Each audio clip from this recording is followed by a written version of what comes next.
Photography has changed. The instrument has changed, the market has changed, the appreciation has changed, the focus, the interest has changed.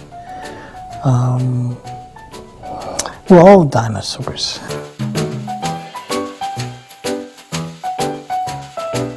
My name is Chester Higgins, Jr., and I'm a photographer. I'm from Alabama. The reason I picked up the camera was out of love, to give a visual expression of my love of my relatives and my people. But living in the 60s and feeling compelled to be a part of the civil rights movement and seeing the visual travesty that was happening by the local media, it caused me to hitch up my passion for the love of my people to a political agenda. I had to create. I felt the urge, I felt the need, I felt the responsibility to use this camera to create these authentic moments visually. I've used the camera as my passport, essentially, to not only to capture and bring an authentic light to the domestic reality of the African American, but also to capture and to re-access for myself the imagery of the African, the continental African, and the history of people of African descent.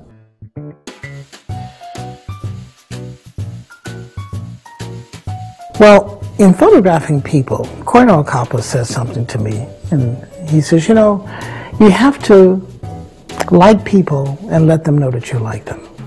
You have to find a way to integrate that into your own personality. And for me, I do love people. And I've learned a couple of things. One is that in photographing people, you should not have judgment. Because fundamentally, I believe that at any given moment, people are doing the best that they can. You may think it should be different. If they had your skills, they may. But that's not the point. You're there to document what is. Secondly, I do not take away their right to say no. You enter in somebody's space and you have to acknowledge their space. And you have to let them know that you're not their enemy, you're their friend. And that it is their space and they have a right to say, no, you can't make this picture. And I have found that when you don't try to take away people's right to say no, you have less resistance. And finally, what I've tried to set up as a situation of formula is this, that I want to be the person who is a friend who happens to have a camera. And the camera gives me a chance to have a second memory. That I see it with my eyes, I experience it with my senses, but the camera gives me the opportunity to have a second memory. A memory that would not disappear because the body disappears. It would not disappear because the mind goes weak. And it would always remind me that those other lives that I saw and touched, the things that have informed my experience, but also made my life better. And those are the monuments of those relationships and those moments is what will survive me, that will say who I am and what my experience has been. The authentic image of people of African descent is blank.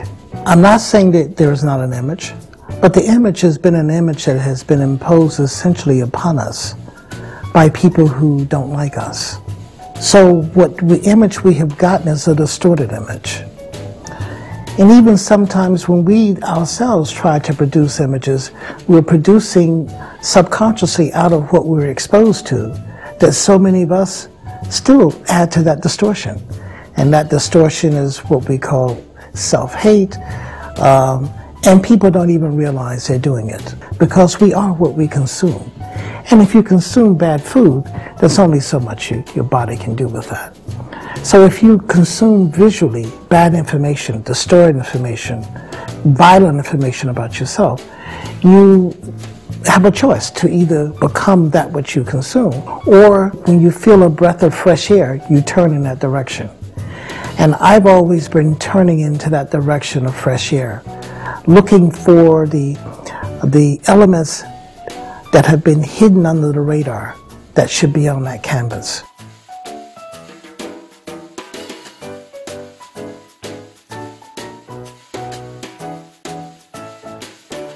What's important about light when I make a photograph is drama. How light wraps around something, how it contrasts something, how it accentuates something. For me, I say light is my mistress. One day I was meeting with Sarkowski. He wanted to look at my work, and he decided that there's a couple of prints he wanted to have in the collection. And he said to me, he says, you know, what I don't see in your work is the time of day. I said, To me, that was a very seminal moment, because it made me pay closer attention to light and see that light speaks. She speaks in so many different times of day in so many different ways. The light is the modifier of the subject. And I have the choice of how I want to play that modification, because I know where it is. And I know if I should change myself in position, relation to it, if I should change the subject, or use it as it is. But I'm constantly aware of what it is and what she's doing, the light, my mistress. Most times it's just me and the camera, but sometimes I have to, like a sculptor, construct the light. And I take that a step further when I go abroad.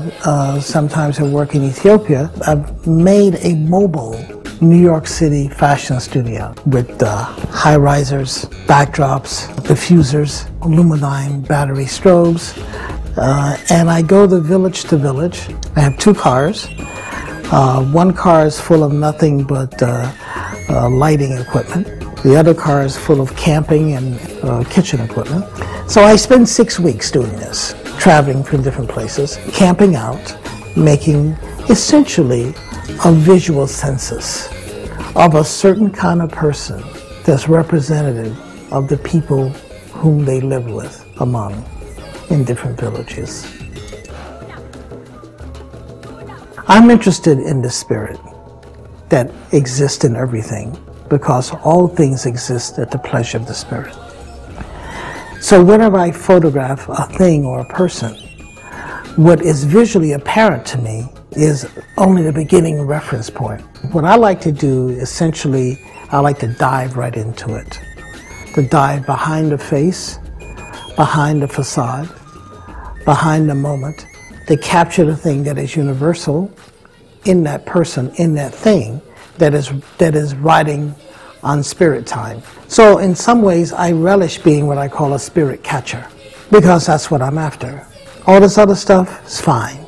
You like it, you know, I know how to make it, but what I'm after is something that maybe you don't even realize what it looks like inside of you. But that's what I'm after. I'm after what I call the signature of the spirit.